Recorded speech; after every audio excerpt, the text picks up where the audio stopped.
Today's project. I got this at an auction for like 10 bucks, and the best I could tell, it's at the turn of the century. It might even be older than that, because I'm not finding anything that looks anything like this on the internet. It's roached. My goal is to get this thing looking like it did 100 some years ago and functional. Got the sandblaster working, tried it out.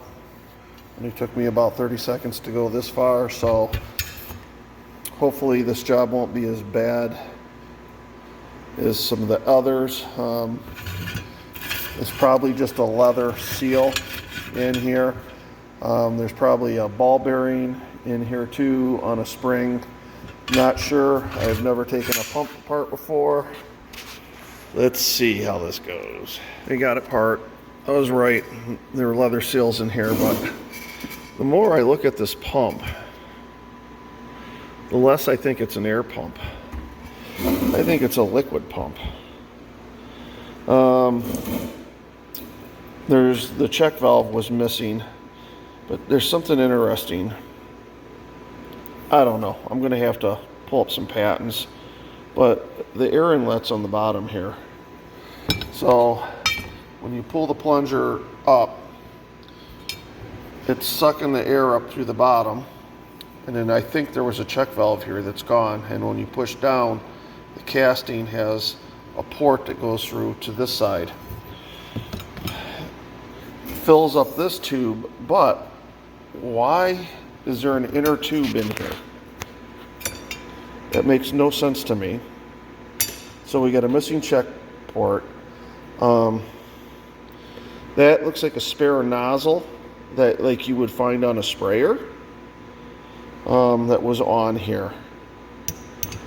Like I said, the more I think about it, the less I think this is an air pump. Got this stuff soaking in there. I'll let it soak overnight, and then see if I can get this apart without using any heat. Well, I got a slight issue here. It's corroded away where that leather was in between these two brass nuts, or whatever you want to call them. I might have to, there's no need to replace the whole rod, but what I might have to do is take a bolt, cut it down, weld it onto the end of this, and then just turn it in a lathe. Let me see how this looks after I get these off. Yeah, this definitely is a nozzle, because it's a limiter right there that's screwed into this. So the more I look at it, the more I think it's a pump for water. Could be wrong though. Well, I took a couple day break away from this. I tried to pull some patents on this. All the patents I could find had a flat valve that would lift up and then close grooves on a disc. The more I looked at this, I don't know if you can see, but they have soldered copper only on one end of both tubes. One thing I've learned being in engineering most of my life is that a manufacturer will not spend money on something it doesn't need. When I took it apart, I noticed that the part with the wire soldered in there was on the bottom side. So I'm taking a closer look at this, and I've sandblasted it, but the very bottom part of that is machined right here on both sides. I think what they did is they put rubber balls in here. If you look at the bottom, there's a pass-through right there that goes to the outside. And then there's a channel cast into this side. When you lift up the plunger, it would unseat this ball. The vacuum created would pull this ball down and seat it, and it would take the fresh air from the bottom here and fill up the tube. When you push the plunger down, it would force this ball down, blocking off the path to the outside air. It would send it across, lift this ball off the seat, and then fill up the other tube. Now, I was thinking about why they had this tube here. And mind you, I have no idea what the hell I'm talking about. But you've got, you're trying to put air into a tire. And you've got this large area full of air. I think what happens is if the air is forced into this tube, the velocity of the air increases, or the pressure of the air would increase, and it would help get the tire inflated. Don't know what I'm talking about, but I'm thinking that's what's going on. So this is soldered on. I'm not even going to worry about taking that off. So today's goal is to get this stuff cleaned up, finish getting it sandblasted. Instead of painting it black, I am going to paint it John Deere green. I think it would look a hell of a lot cooler green. I started to polish this up. I'm gonna get some Wright's brass cleaner on this. Hopefully it'll clean the majority of it up, because I spent like 2 minutes buffing this. It's a lot of time. Okay, off to it. But before I started doing a good job polishing the outside, these leather seals used to slide up and down. They used to put grease in there. And 100 years old, it's caked on. So what I've done, I'm just taking a little wire brush, put it on the end here, give it a couple shots of alcohol, rubbing alcohol, and I've got it in here. Now I marked the depth with a piece of tape, so that way I don't hit that wire at the bottom, because I don't want to get into resoldering that. So I'm going to spend about 5 minutes running this up and down inside of here, getting it polished up, so when I do put the new seal in, I should get a halfway decent seal on that. Well, the more I looked at this rod, I decided not to repair it. Reason why is, I'm not sure if this is original rod or not, but if you can see, well, it's I don't want to focus, you bastard. The tip has been over. So if it's not the original rod, somebody just tried tapping it. Yeah, there you can see it now. Somebody just tried tapping it or cutting it with a die, and it didn't thread properly on there straight. I've got the lathe, so I decided to make a new rod because I didn't want to get into welding this new end on this. And the rod is bent. Plus, I found some stainless that I had in my scrap pile. So I am going to make a new rod. I already threaded to one side. I've marked it the length I need. Just got to tighten that up a little bit here.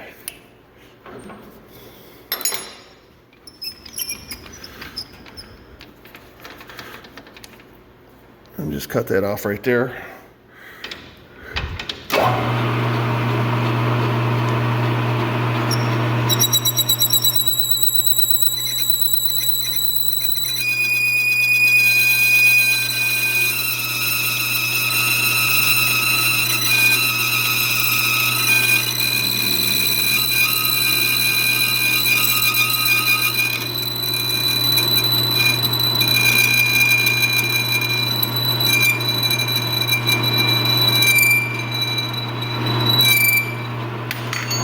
Gotta love the sound of stainless.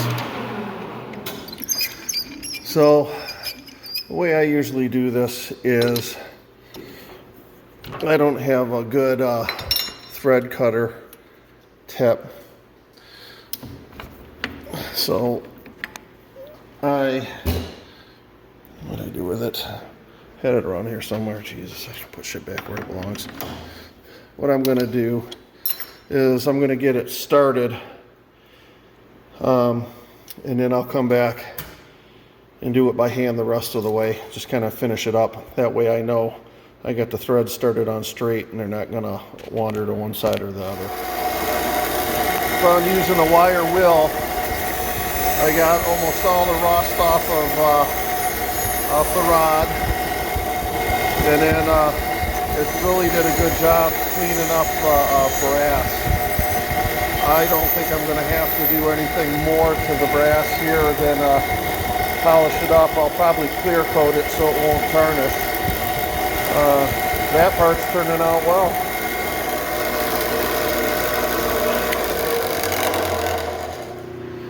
Well, got the new rod made. Turned out pretty well. I'll polish that up. Didn't want to thread very well because it's stainless. What I got going on here is the lock nut that holds this thing all together is brass. Over the years, somebody's used a pair of pliers on it. So I'm basically recutting the flat surfaces. I don't really care what size it is. I think it's 5/8 now. I could probably just trim it down to 9/16. It doesn't have to be exact. It just has to look pretty, because I'll Loctite that on when I put it together. It ain't gonna go nowhere. On to painting. Everything's sandblasted, taped off. The little research, or the research I did do, I saw a couple Barnes pumps that were green, so I'm going that route. I just sprayed everything down with rubbing alcohol, waiting for it to dry. As soon as that takes place, then the painting will begin. I'll let this dry overnight, and then I'll get on to polishing the tubes. I've got to go in and order the seals for it. I don't think that'll be a problem.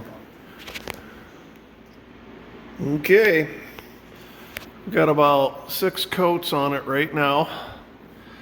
I'm gonna let it dry for about half hour, and then I'm gonna go ahead and then put about 2 more coats on it. I've almost got enough coats on it where the casting bumps are starting to fill in nicely. I don't want it to be smooth so that it doesn't represent what it looked like, but I want it to look really nice.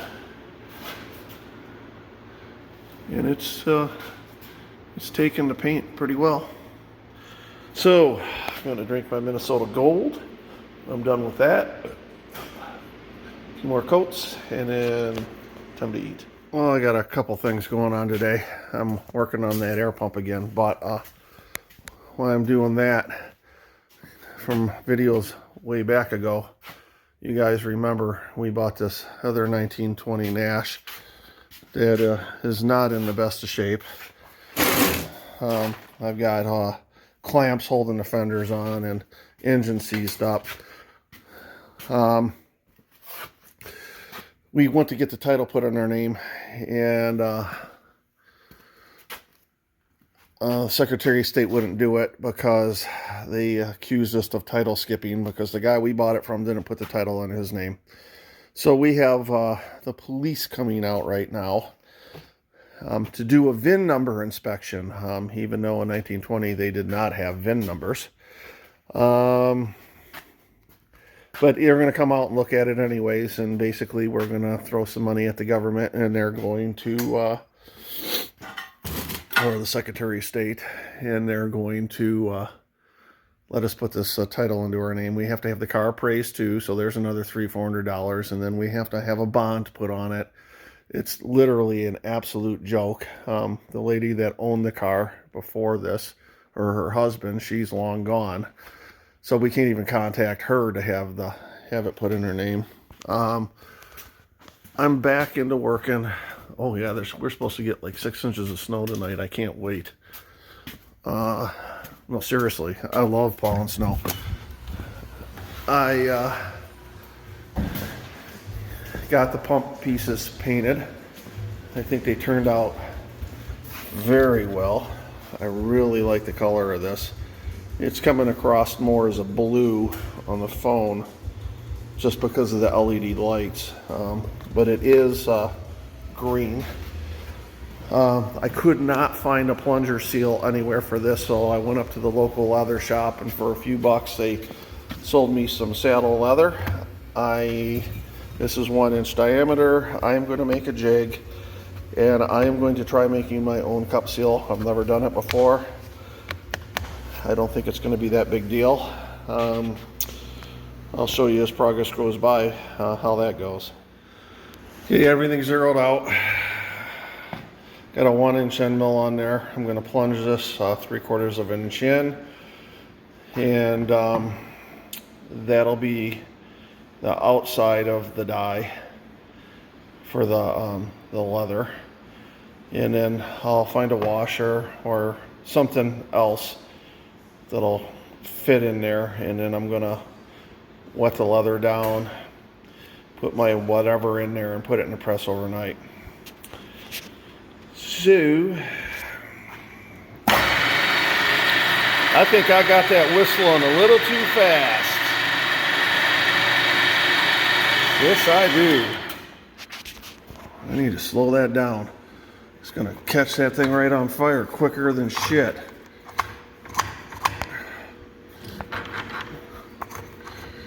Let's see if that works.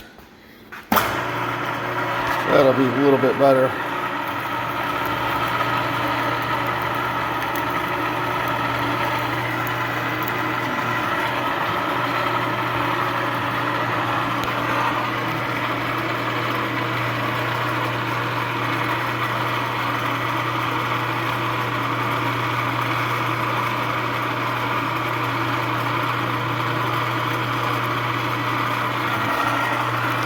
Got to slowly drop it down 1/4 inch. That's going to do what I need to do. What I've done now is I could have just done math and doubled that. What I did is I put 2 of these together, measured it, and that told me the diameter of the rod that I need to go in there, so that it's going to leave me enough room on either side for the thickness of the leather.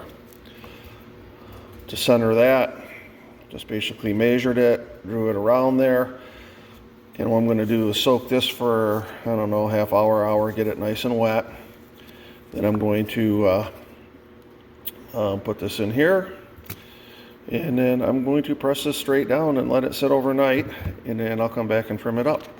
See how it goes. Well, I pressed it in here, and I tried trimming it while it was in here. It's still wet.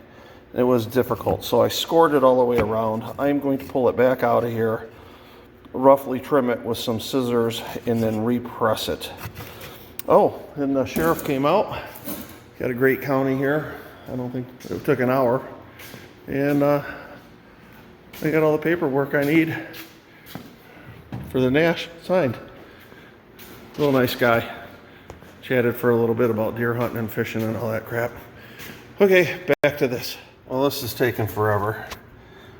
This is taking forever.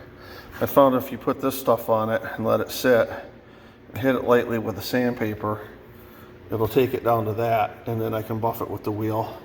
My little black balls came in, so that's good. I've got this trimmed up reasonable now. So that, like I said, that's just going to sit in there overnight, and then after it dries, then I will sand it with the disc sander, pop the hole in it, and get it on the plunger. Hopefully that works. It should work. Well, I'm getting closer. There's a couple of dings and dents in here. I took the same 1 inch end mill I used to make the die for the leather. I'm running it down here to pop the dents back out. I got a ramrod. And then over here, I just decided I'm just putting it on the lathe. I'm going to clean it up with sandpaper and get it as close as I can. There's some dents or waves in it right there that when I buffed it out, they stuck out like a sore thumb. I ran the end mill through there and back, so I've got something on the high side sticking out. I'm just gonna run this on the lathe and then hit it with the file. Well, this works out good. I put the auto feed on. I'm just rusting my hand on the sandpaper, and it's doing a good job of polishing it right up. After this, I'll take it over the buffer. I should have done this before. This saved so much time.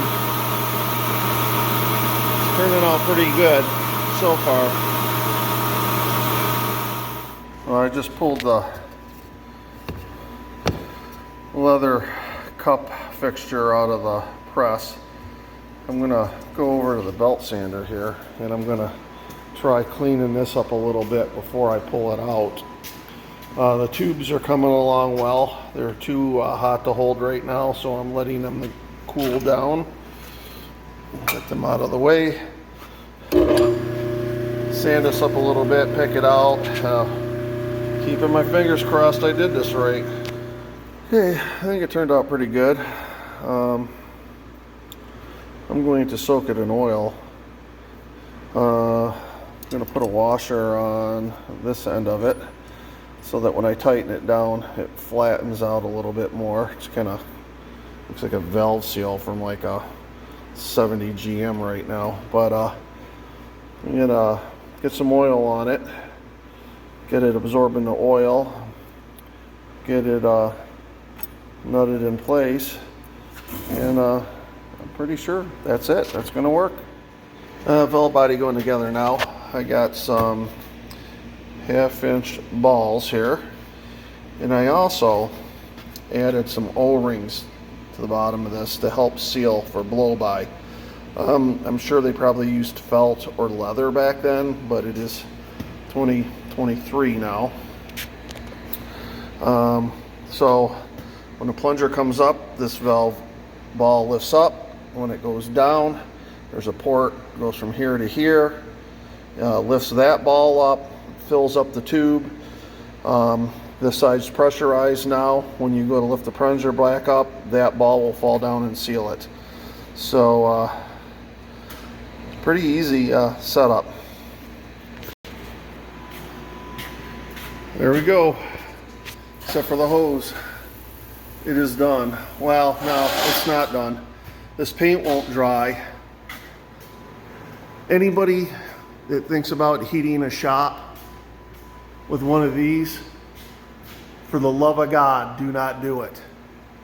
It creates so much moisture. I put a scuttle vent in there. It's sucking the air from this, mixing it with fresh air and recirculating it in here, and the humidity is still ungodly. So my paint is not drying. But other than that, it is done. I'll take a picture of it indoors so it doesn't look that color. It's actually a darker green.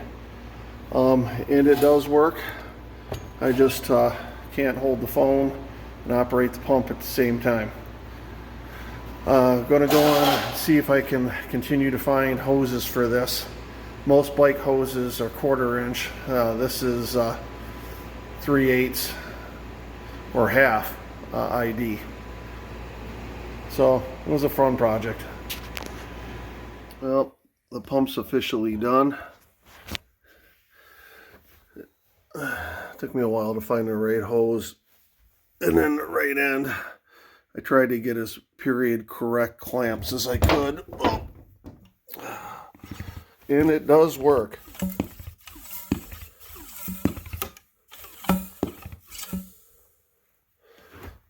So there you go. That project's done. Turned out quite well.